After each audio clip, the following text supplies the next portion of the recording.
Assalamualaikum warahmatullahi wabarakatuh. Tahukah kamu siapa manusia pertama yang pernah bertemu Dajjal? Ini adalah cerita dari seseorang yang sudah pernah bertemu Dajjal. Bahkan dia orang pertama yang bertemu Dajjal. Simak ceritanya sampai selesai. Barangkali kamu baru pertama kali mendengar cerita ini, agar tidak gagal paham. Sebelum lanjut boleh klik, like, share dan subscribe channel ini, semoga kita terhindar dari fitnah Dajjal. Di zaman dahulu, ada sebuah suku dari Syam yang berlayar menuju Jazirah Arab. Mereka adalah para pedagang yang berani dan terampil, terbiasa dengan perjalanan panjang dan penuh risiko.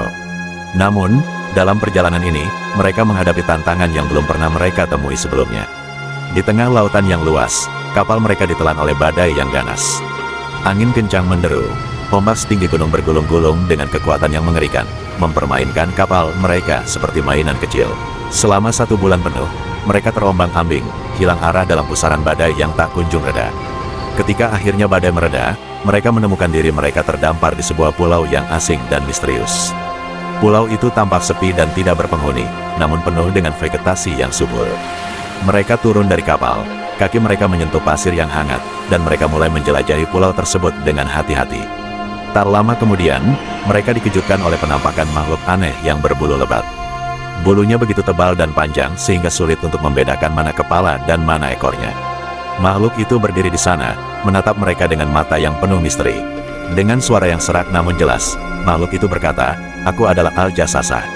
Kedatangan kalian telah lama dinanti oleh seseorang yang berada di dalam bangunan itu." Dia menunjuk ke sebuah struktur yang terlihat tua dan kokoh, berdiri di tengah pulau. Awalnya, para pelaut itu ragu-ragu, takut akan apa yang mungkin mereka temukan di dalamnya. Namun, rasa ingin tahu mereka mengalahkan ketakutan, dan mereka pun memutuskan untuk memasuki bangunan tersebut.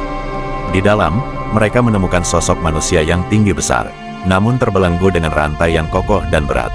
Wajahnya menunjukkan kekuatan dan keberanian, namun ada kesedihan yang mendalam di matanya.